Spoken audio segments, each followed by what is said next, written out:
Brett from Designjoy is this one-man designer who's making millions of dollars a year, but that's not the most interesting part about him. The most interesting part is he's using AI to generate some of the most beautiful designs I have ever seen.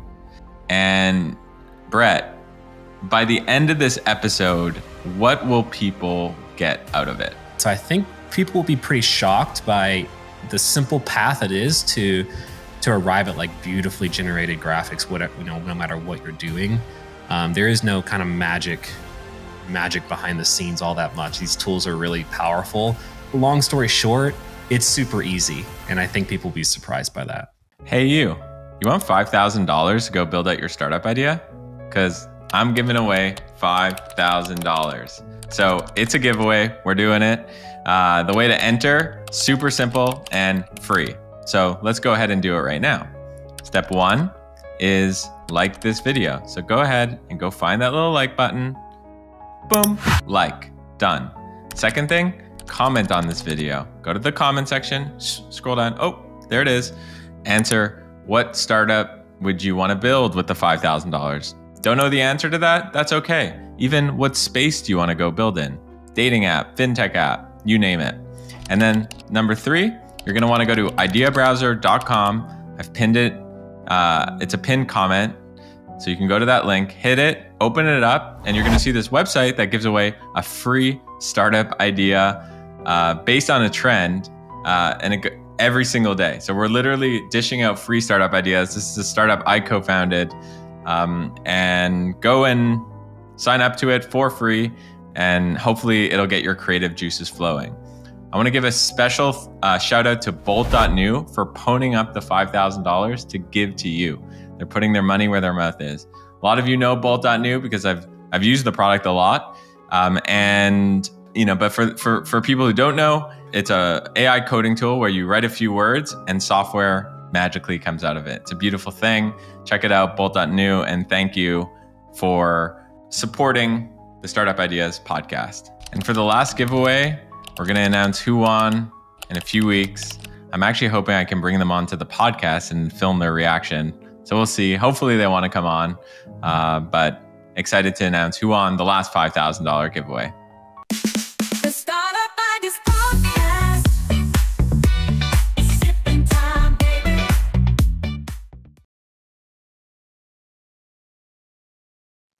And when you say easy, you're a super talented designer. So I'm someone I wouldn't call myself a designer. Will someone like me be able to create insane value out of these tools? That's the goal, right? And we'll go through this. There's definitely levels to this AI generation thing.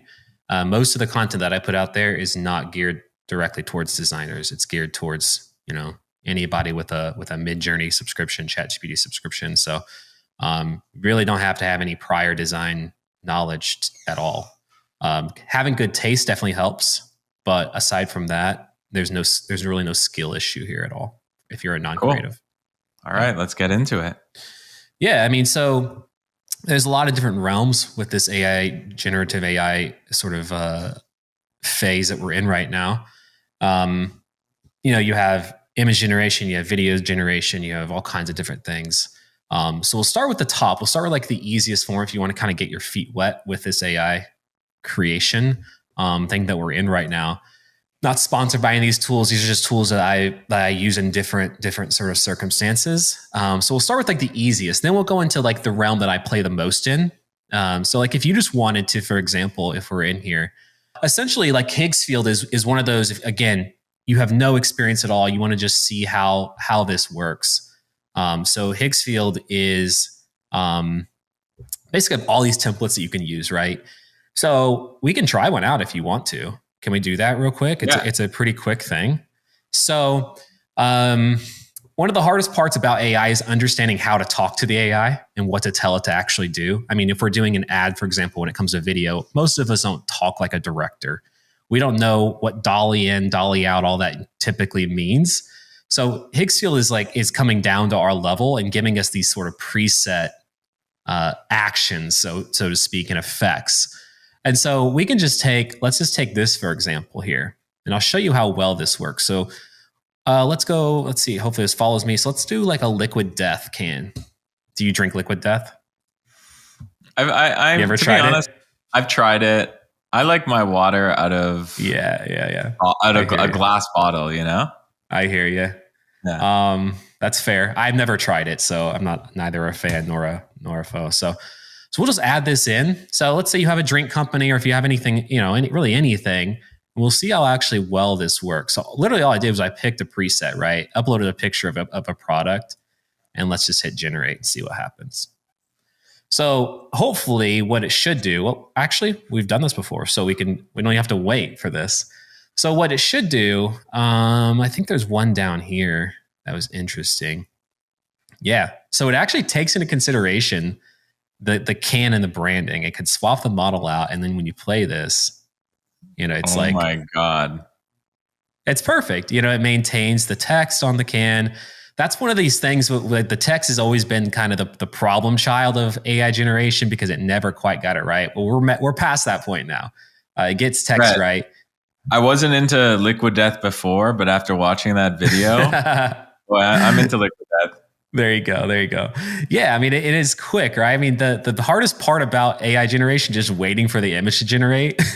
But with this tool, right, you don't have to prompt it. It has all these presets, right? So this is, and if you click over here, right, this is where you could prompt it if you wanted to do something very specific, upload your reference photo. And then if you click into here, you have, again, all of these different effects, right? If I wanted to turn something into metal, if I wanted to just sort of call out different basic camera controls on certain things, and then it just does it really quick. No, this is like a good early entry into AI generation. Now, do I do a lot of this? Not really. This is it's fun to show. And again, if you have a product, it's a great way to create some cool like ads for Instagram and stuff like that. But the real fun is over in the ChatGPT Midjourney side of things. So ChatGPT, again, all of these, we'll go to Midjourney for a moment. Midjourney is where we generate these images, right? It's not video. We're going to generate, if you're going to do video, this is where you oftentimes start because you need a base initial kind of reference image to begin with. And so what's your, Greg, have you used Midjourney quite a bit or? Yeah. I would say I've used it a decent amount. A decent amount. Yeah. So the issue right now is you have all these tools and they pop up all the time, right? We have Kling, we have Kriya, we have all these different, we have Visual Electric, Flora. There's 100 of them out there. It's easy to get distracted and figure out, should I be trying all these tools? I pretty much stick to the top 3 or 4 of them. I keep a pulse on all the other ones, but really Midjourney and ChatGPT are the 2 that I use by far the most. And I use them together in a really special way. So Midjourney is phenomenal at styling. If you want to, this morning, for example, I'm doing branding for a work called Leisure Labs. And so I'm generating these sort of Kodak vintage aerial photos of a golf course, for example. Then I wanted to supply a different sort of brand direction for a surfer or something like that, right? Kind of on that leisure side of things. Did some other stuff around creating some buildings and stuff, but it gets the styling as far as the artistic styling is par to none than any other tool out there. So this is where I go if I want to create something really artistic. ChatGPT, on the other hand, is where I go if I want something very specific. So I'll take a photo here, for example, and Midjourney can sometimes get the image right if I want to add in a person to this photo that's teeing off or something. But you could tell if I were to zoom in on this, it kind of look at that shadow, right? It's kind of weird. And in an ideal world, you take this into ChatGPT and say, hey, take this photo, just insert an overhead shot of a golfer. And it would get it mostly realistic. Way more realistic than Midjourney. So using them, knowing how to use them together is definitely key. But these systems are only as good as what prompt you give them or what reference image you provide. So for those that haven't used Midjourney before, it's a very simple system. We don't need to spend 30 minutes undergoing how it works. But you essentially have a prompt that you can tell it what you want to do. And then you're basically going to be using image prompts and style references. So image prompts, for those that don't know, is if I insert a photo into here of the surfer, it's going to, the next image it's going to generate might have a person in it, might have a surfboard in it, might have, sort of like greenery in it. If I insert a style reference, for example, this one right here, it's whatever image I generate, it's going to have those colors, the same shadows, highlights, depth of field, that sort of thing. So you use those together in really cool ways. And it's fun to like mix styles. So if I wanted to upload like this orange style with this green style, you can get some really cool generations that are quite surprising. But again, they're only as good as the prompt that you provide. And so that's where ChatGPT comes in. So it used to be that prompting was a skill, and it was before GPT got as good as it was. Knowing how to describe these things that you wanted was like, it almost took, like author level skills when it came to writing and describing and kind of visualizing and imagining these things. But nowadays, prompting is not a skill. It like people in the AI community like to gatekeep it. They'll say, here's the prompt that I wrote, and people are like, how do you think of those things? Or a lot of times they don't even share the prompt. But ChatGPT is very good at giving prompts. So we can see an example here. So if I'm going to pull up, like, for example, I wanted to do some like cowboy art, right? So I started with a simple thing. I want to write some image prompts to generate a zoomed in photo of a cowboy on the back of a horse riding the reins. They're holding the reins. The photo should be zoomed in on the hands and reins. So it basically gives me, a few options for a prompt. And it does it in a really well done way where I could never write this stuff, right? I could never think of it. And if we go over here to ChatGPT, we can actually see what these things created. So let me scroll down here for a moment. So I used a style image, a style reference of this image right here. This was something that I created in Midjourney, uploaded it as a style reference. Didn't upload an image prompt because quite frankly, I have a prompt. I don't really need that all that much. So I put it in here and got several like really solid options. And this is sort of in the realm of perplexity branding for those that are fans of it. Huge fan of it myself. And then, I basically just talked back to it. I said, now I want one zoomed in on a cowboy. And it gave me some, and I was like, that's not what I wanted. I meant I want it zoomed in on the cowboy's hat, right? So boom, got this like amazing image. And it's right in line with this. And I kept that going. I was like, now I want one zoomed in on the horse's face. Boom, done. And then, one that was zoomed out, showing some mountains in the environment. And all I'm saying is mountains in the same environment. And it's like adding in all of this extra like rich detail that really makes the image what it is.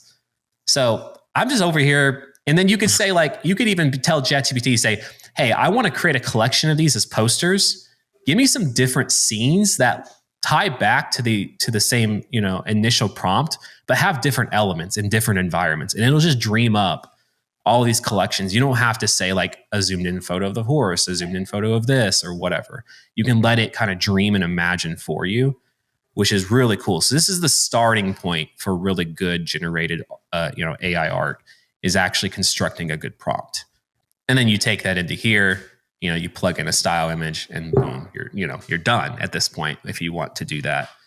And you can see I've done this, been doing this with different worlds. And this is my latest sort of tutorial, is on these sort of like, isometric 3D, worlds that we bring into Runway and add motion to them, which we can go through. But it's really not that complex. You have to basically have a very basic idea of what you want. Prompt that in ChatGPT, say, hey, make me a prompt around this idea, or make me several, and take those and just start plugging in the Midjourney. Find a style that you want. Like Pinterest is phenomenal for this. It's all I use to generate, stylistic directions. I'll come on that. It may not have anything related to what I want to do, but it may be like the right style, the right like 3D art, or the right kind of like feeling and vibe. And I'll upload as a style reference, plug in my prompt, and you just kind of just like, at that point, it's just fun to sit back and see what's created, But yeah, that's sort of like, that's the second tier of AI generation, is using ChatGPT and Midjourney together in that way. And then, of course, you can take these and throw them into Runway and add motion to them. You can bring them into Photoshop and do generative fill. You can do all kinds of things. you can throw them into Magnific, which is like an upscaler to really get all these like super rich details, which I've done in several of my tutorials. So then you start kind of leveling all these tools on, and that's where you get this really dope stuff that is, hard to replicate unless you know how to use them in tandem with each other. I mean, even this. So the stuff that I'm seeing on the screen, and I've seen some of this on your X, I think a lot of people saw these beautiful images and were like, bookmark and but I can never do that because 100%. Brett is a designer. He's been studying this for years. He's a practitioner. He made millions of dollars, doing design work. Therefore, I'll see you later tutorial, aka bookmark. But deep down, I think a lot of people are like, I can never do it. I'd be happy to show you. We can do one of these scenes, for example, from scratch in 5 to 6 minutes. It's not hard, right? Going through the process of you can see this, for example, right? This beautiful image here. All I did was I went on Pinterest. I found a picture of a cabin, right? Which was, let's see if this loads up. Of course it's not going to load. Right here. Boom. Yeah. Found a picture of a cabin. This was not AI generated. This was just simply pulled from a Pinterest search. Had a reference image here, which was this one here, a style image that I have saved. I keep these in folders in my computer, so I have all these different styles that I can just reference back and forth. And so, it's going to create this cabin with the style of these mountains, and then you can see where pulling in this color here, but then this sort of object gets placed here with this very simple prompt. And then you go over to Runway, you upload this picture, you give it a prompt, which you create with ChatGPT. You go to ChatGPT, say, hey, here's the image that I want to turn into a video. Give me a prompt that would tell Runway what exactly to move. And it'll come back and it'll give you, put soft ripples in the water, have the smoke coming, have the trees blowing softly in the wind, but tell it to you very eloquently and sophisticated. And then you just press generate and you sit back, wait for it to generate, and boom, 5 minutes later, you have a beautiful video. Then you can even take that further. You can go over to Kling. Kling is another image to video tool that allows start and end frame, which means that you can loop it. So the video will start and end with the same frame, and Kling will just fill in the in-between, so that if you had an icon that you wanted to put on your site and you wanted to kind of endlessly loop, or it wasn't this harsh reset, you just set the start frame and end frame to the same image, and it just infinitely loops. And then once that's generated, then it has a little button that says AI sound, and it'll take into context the video and give you sound options that are AI generated. So you can go, and then if you wanted to, right, these prompt tools are limited to about 10 seconds per video. You can go to the end video, right click on your computer, save the last frame as an image, upload that as the next video. So the next video will start at the last frame of your last video and have a continuous shot for as long as you want, and then stitch them together with a simple video editing tool that you don't have to have really any experience doing, because you're just dragging clips onto a timeline and exporting. So it's not really that complicated when you look at it this way. Could we look at some of the more complex runways, or Yeah. Do you want to? Should we just for the sake of this, just do one of these? Yeah. Let's do. Let's pick an image here. Which one do we like? I like this one. Oh yeah. This one's cool. So what I would do, I could probably describe the movement because I've done this 100 times creating a tutorial, right? But we're just gonna throw this into here, and we're gonna tell it. We don't have to be sophisticated in the way we talk to ChatGPT. It can understand very little and expand upon it. So I'm going to use Runway to add motion to this image. Give me a prompt. Okay. So it's going to understand. It's not even just going to understand it. Well, it's going to understand what you want to do, but it's even going to understand the tool that you're going to use so that it writes it a certain way. Because if I were to say, I want to use this put up at Midjourney for something, it's going to give you the style parameters and all these sorts of tags at the end. But since it's Runway, we just need kind of a text format. So we'll head over to Runway. And this is just one of many of these tools Kling, Korea, all of them do it. Runway is certainly on the upper echelon of like quality. So we'll just upload an asset here that we have already generated before. Let that upload. And then, so that's our image. We're going to just paste the prompt in here. Let me read through this real quick just to make sure ad software is okay. Keep the camera completely still for a piece. So it even understands that. So there's not all this movement around. And of course you could tweak all this, right? Then we're gonna have the aspect ratio just be square. We'll do 10 seconds. Like I said, it's generally 5 to 10 seconds. And we'll let that run. Why did you choose square versus another format? Well, so I'm typically sharing these on X. I like portrait media for the most, but when you're sharing a video on X, it'll add black borders to the side of it. I don't like that. I hate it. It kind of ruins the aesthetic for me. So square is the best. Now, if you wanted to share something super cinematic, you do like 16 by 9. But I like square because it's bigger on your screen. It's going to catch your eye far more. And one other thing I'll say about all this, and this goes for ChatGPT, not ChatGPT as much. It usually nails things. Midjourney and Runway and all these tools, they're far from perfect. I've done, for example, I was trying to do a 3D logo rotate like on an axis, and it like got halfway and then just some cartoon character popped out of it. And I'm like, what the heck? Where did that come from? So they could be a little finicky. So you have to kind of understand what it's going to be good at and what it might do some weird things and just adjust your prompts accordingly. So we'll do this. It might nail it, but it might also have like a weird zoom in on it. And so we'll have to readjust things. We won't do this for the video, but there might be some weird artifacts or something like that you notice, and you just have to kind of redo it, reprompt it if you need to, and kind of keep trying. And while this is uploading, I'm curious your perspective on this. So this podcast is called the Startup Ideas Podcast. It's generally people who want to build startup ideas and quit their job or do a side hustle or something like that. What does this whole world of, AI designing or vibe designing enable for these people? And what are some opportunities that you can think of that you think will be very lucrative?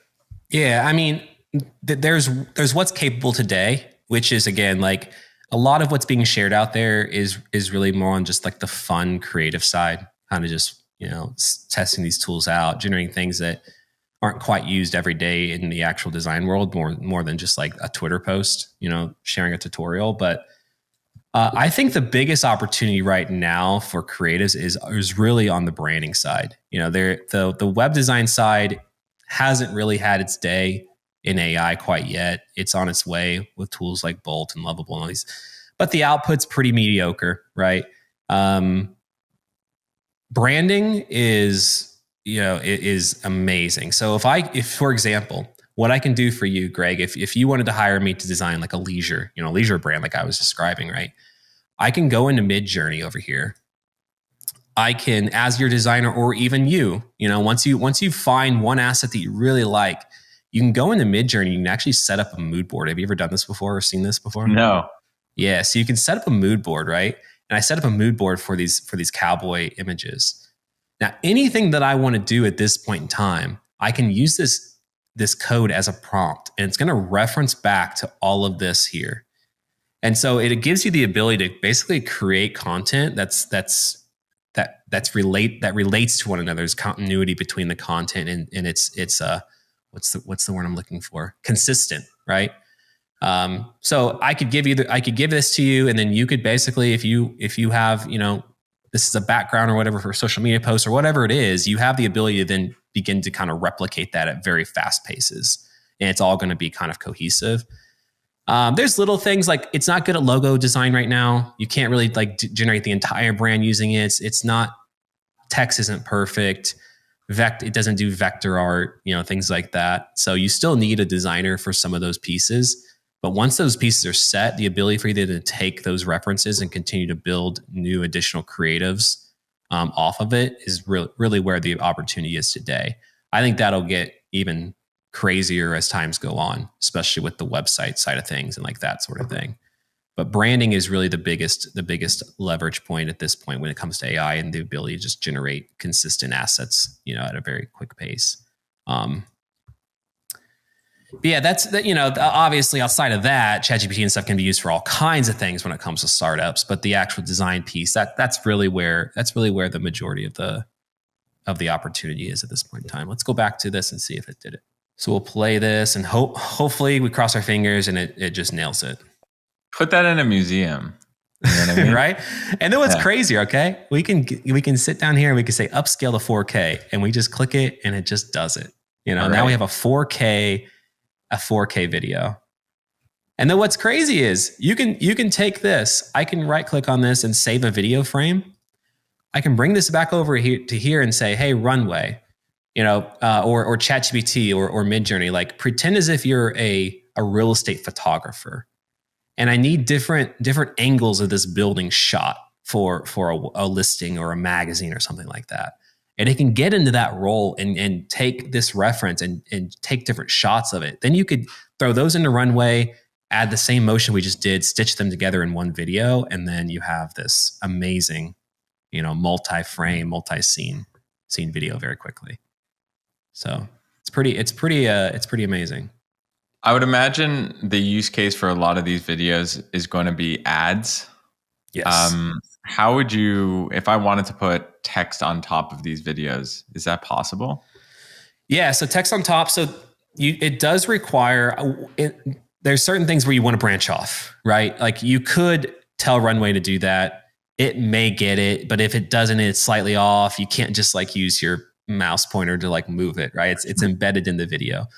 So this is where I would save this video, use a very user-friendly video platform like CapCut, where you're just going to drag this in and then drag a text layer on top and you're done. You can position it however you want. You don't have to have any video experience at all to do that. Very simple, takes 5 seconds. So that's where there are certain points where you do want to use traditional tools to get those things quite right.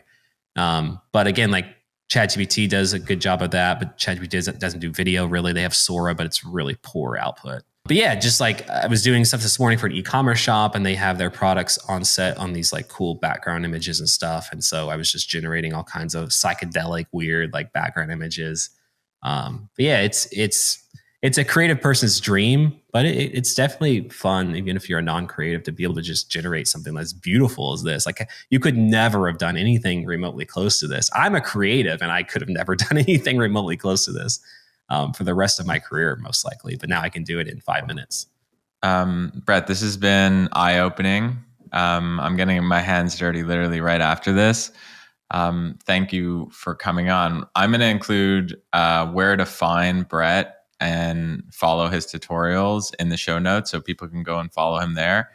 Brett, is there anything you want to leave people with or say? Yeah, no, I mean, like I said, like what you're going to do, get your hands dirty, utilize ChatGPT to help you talk to these AI tools and know which ones are good at different things. But yeah, mostly just get your hands dirty. Don't stress about there being too many tools. Like pick a couple that you like, stick with them, learn how they work. Yeah, you can do really remarkable things with very little effort, which I think is the coolest part about AI. It's something that a lot of people want to say or admit. I think there's a level of keeping this around this sort of stuff, and my goal is just to kind of break down those barriers and show pretty much anybody can do this sort of stuff. So yeah, that's it. Well, I appreciate that. Like this is sauce as far as I'm concerned. This is like good sauce that you're sharing, and you demystify this for thousands of people watching, and it's going to make a difference in their lives 100%. So thank you for sharing your knowledge and being here and being so generous. Of course. My pleasure. Thanks for having me on. Brett from Designjoy. Peace.